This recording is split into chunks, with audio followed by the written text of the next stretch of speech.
Hi spooky friends, welcome back to Kelly Does Stuff. Today is part 5 of my witch tree and we are adding lights, little branches with leaves, and moss. This is easy and straightforward. It is easy. Straightforward. These don't go in here. I got like granola in my eye. You guys get like so excited when you're creating and you just like stop breathing? This side's not usable. It's my story and I'm sticking to it. I'll just put like caution tape around the whole table. Yeah. So, you know, just a typical project for me. So let's go ahead and get into it. If we all remember, we are going to be putting our Lemax and Department 56 buildings, witch buildings, on some of these platforms here. What I want to do is add lights to the tree, because once it becomes dark, this whole thing is just going to be like nothing. I'm going to try this new thing called Use What You Have. I don't know if you guys have heard of that. For us passionate hobby people, we just like to constantly buy things. I'm thinking I'm going to use these lights. They're green. Oh, that could look really cool. Technically, it's kind of like a 360 design. You could go all the way around it, but because we have buildings, you're going to look at the front of the buildings, there is going to be a back of the tree. And the reason that I'm definitely going to commit to what the front of the tree is because I want to hide the battery pack of all the lights on the backs of the tree. And then when we start putting the buildings up and we have the cords, we're going to run them along the backs of the trunk and the branches so you can't see the cords of the building. The other thing I want to show you is I've talked about branches.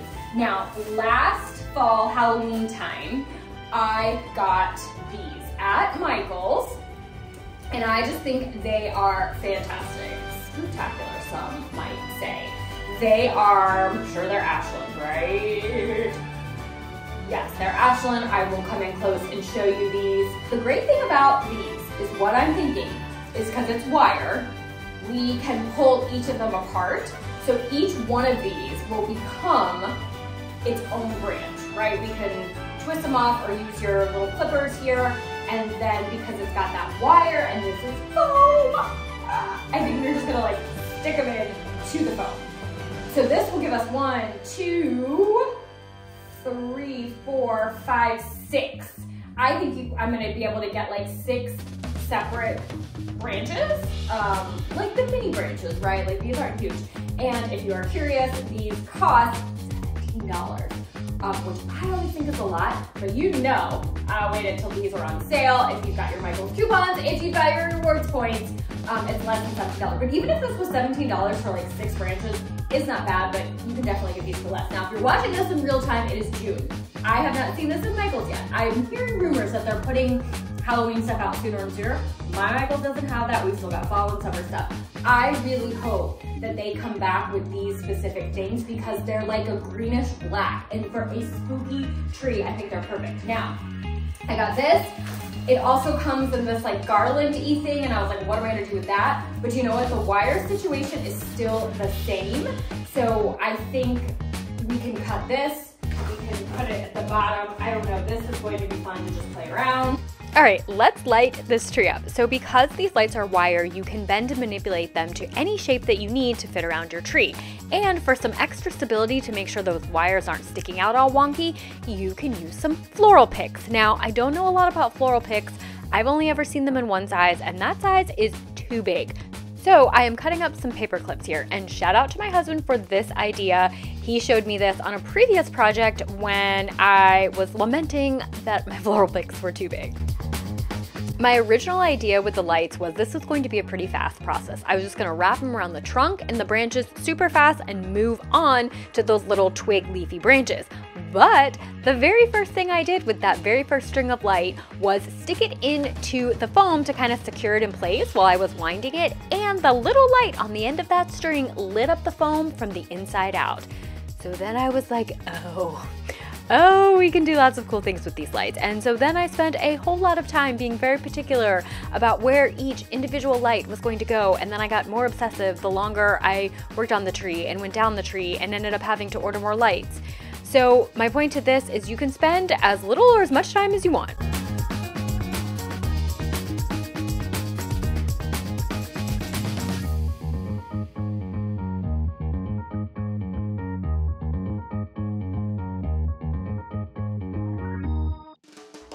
need to talk. So I'm loving that it's lit, and when I step further away, I'm like, oh, lights look really good. I don't like at all the fact that you can see the cords, the string, whatever, of the lights.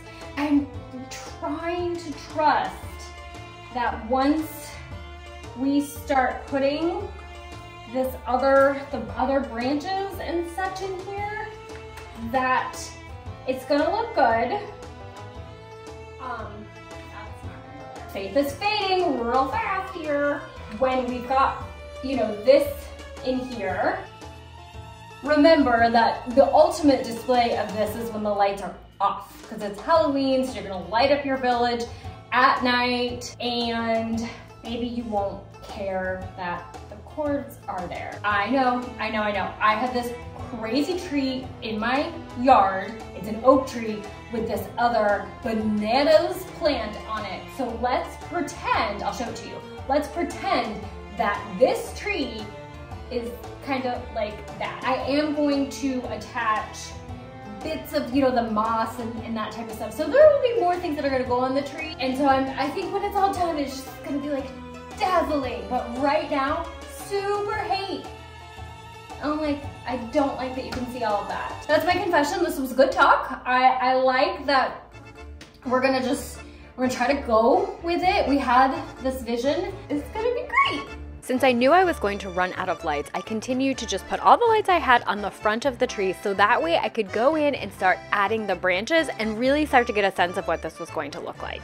There's lots of little holes in the tree from how the foam was attached. So a lot of these can just slide into the different holes, and then because they're wire and this is foam, just like we do when we have our XPS or EPS foam that we use for our platforms, you can just stick them into the foam. Let's say you're doing this and you're like, I don't actually want that much greenery. I just want like a couple twigs that are just like hanging on. You could pull all of these off, they're all wires, and even if your wire wasn't good enough, you could just kind of attach some floral wire to the bottom of it, or if you wanted it to be longer, like maybe you want some sticking out really far, you could just extend the length of all of these by attaching some floral wire,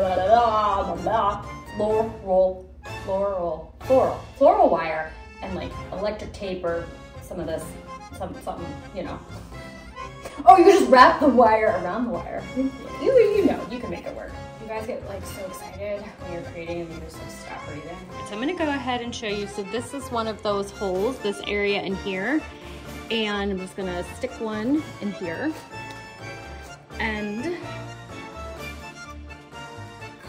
of figure out, honestly, you know you could like endlessly bend and twist how you want them.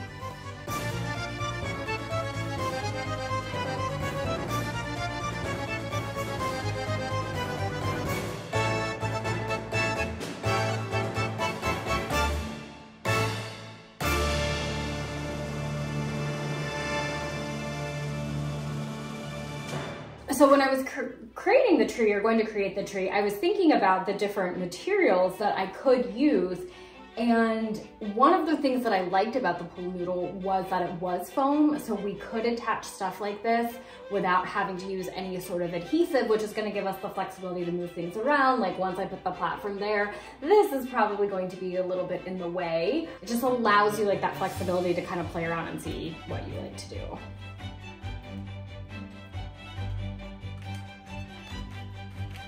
And then if you are set on a specific spot, you can secure them, but I also think storage-wise, like where am I gonna store this?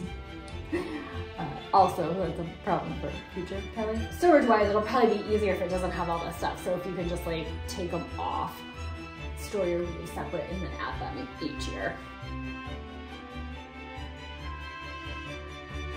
The most challenging part, if you find yourself having an issue kind of cutting these, typically the wire is what cuts very easily, and it's just like the papery coating covering. Because a lot of times if you just bend this back and forth, you can actually bend the wire and then you'll just have to pull the wire away. So don't fret if you don't have wire cutters. You can probably make it happen without them.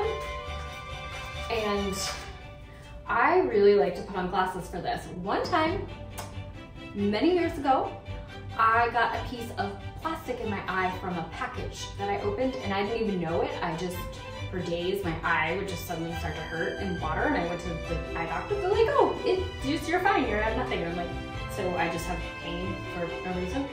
So then I went back to a different doctor later, and they're like, you have a piece of plastic in your eye. So I wear eye covering for lots of things. For example, this morning, except I can't see inside, when I was making breakfast, I got like granola in my eye because I opened the bag and it jumped out into my eye because that happens. I think the wire is actually cut on this and it's just the paper. Yeah. Oh, we'll put you in there for a second. Oh, fun. Okay. You get to live there for a minute. Don't get attached to it. What do you think? Do you love it? Let me know. Don't let me do something dumb. Actually, if you hate it, just write it in your diary.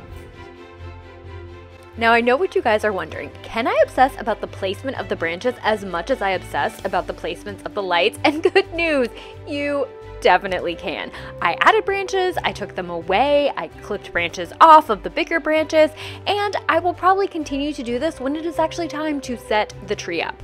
Once I got the additional lights in that I had ordered, I added them to the back of the tree, and then guess what I did? I added branches, I took them away. All right, you guys remember these? I'm gonna put them on the tree.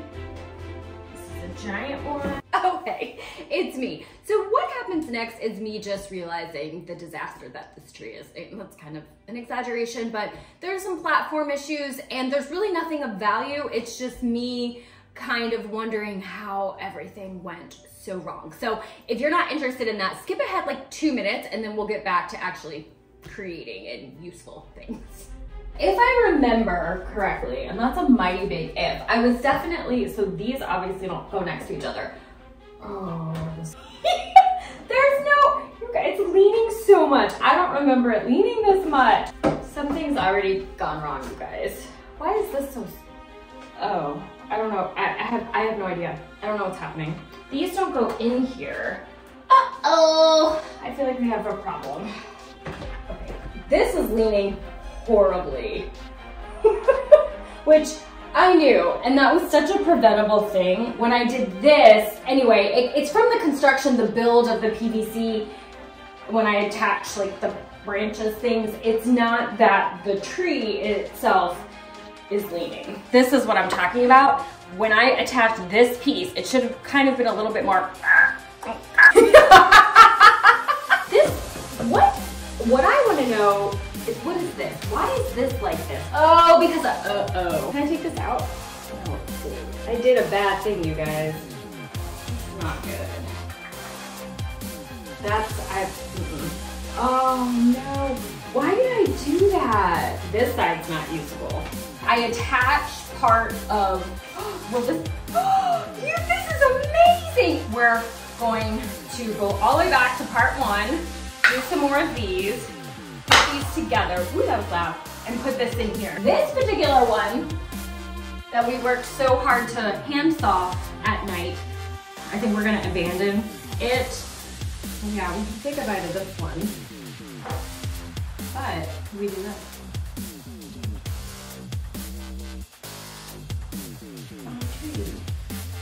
Again, this was completely preventable. I just want to emphasize that, because like if you're doing this, I don't want you to be like, well, this project doesn't work. It works if you do it right. Okay, let's get back to decorating the tree. From this point forward, I basically go back and forth between adding moss to my platforms and moss to the tree. For the platforms, I'm primarily going to use reindeer moss, mainly in like a brown color, adding some bits of green in there, and here I'm just breaking up the bigger pieces of moss just to allow this moss to stretch further. I'm going to attach the moss to the platforms with hot glue, and I'm very good at burning myself on hot glue. Like, it's probably my greatest skill. So I'm going to use a garden glove to protect my skin. If you decide to go this route with attaching moss, I just grab a big handful of moss, much more than I'm actually going to need and is actually going to stick to the glue. And then when the glue is dry, you can just pull off that excess. Now, when this is set up, I'm not sure how much of the bottom of these platforms you're actually going to see, but since I did have a witch house handy, I decided to go ahead and create a little gravel path on this platform.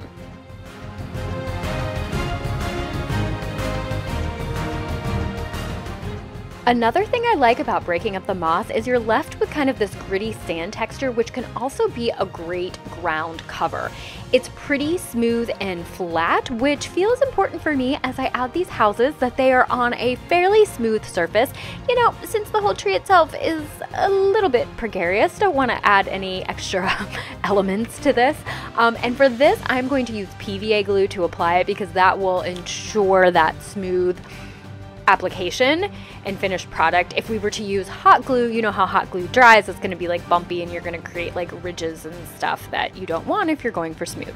And then plus you can often see that hot glue through the fine sand texture. The other thing I did to spruce up these platforms was to cut off small branches and twigs from that garland I showed you at the beginning and hot glue it to the underside and edges of the platform.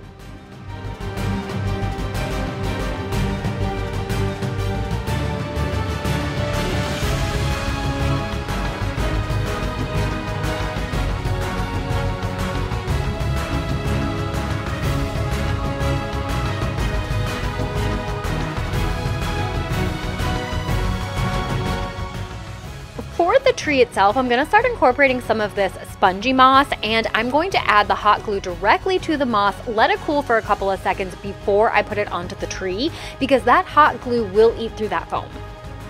I'm using 2 different colors here, and thank you so much to everybody who weighed in on which color moss I should use. Most people said both, and so that's what I'm going with.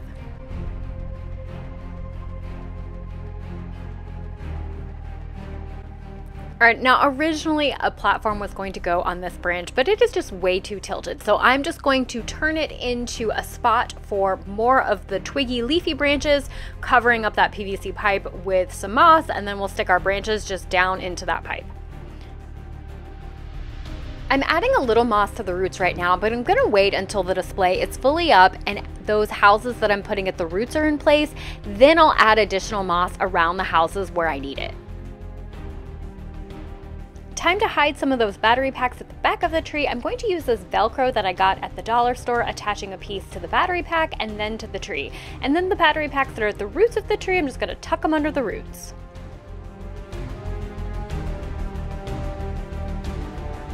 I'm going to just hot glue this piece onto here. I don't know that that's truly the best way to do it, but I'm going to be putting such a little light accessory on here that I think it'll be fine.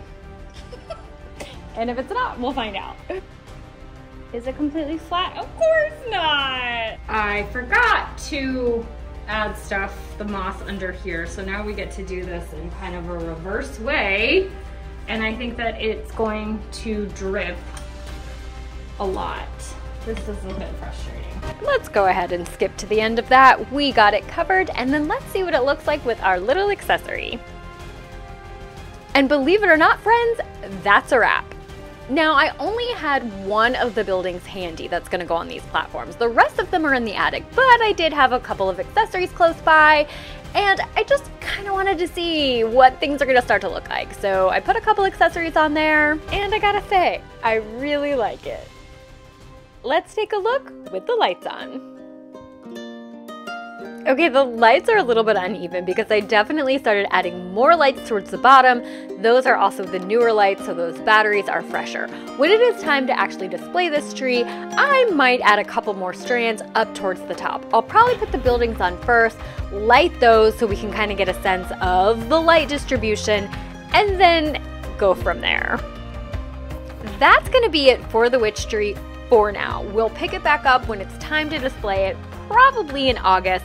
I'll show you how I'm gonna hide those light cords of the building and we'll see the full reveal. Also, I gotta figure out how I'm gonna display this. I was originally thinking a table because I didn't want those buildings near the roots to be on the floor. But I think if I put this on a table, it's gonna hit my ceiling. So stay tuned for more drama, of course. Thank you all so much for watching. Thank you to everybody who's been here since part 1. If you're just checking this out, I'm so happy you're here. Give parts 1 through 4 a look, And please consider liking this video and subscribing to my channel if you haven't. I appreciate it so much. I look forward to seeing you guys next time, and happy creating!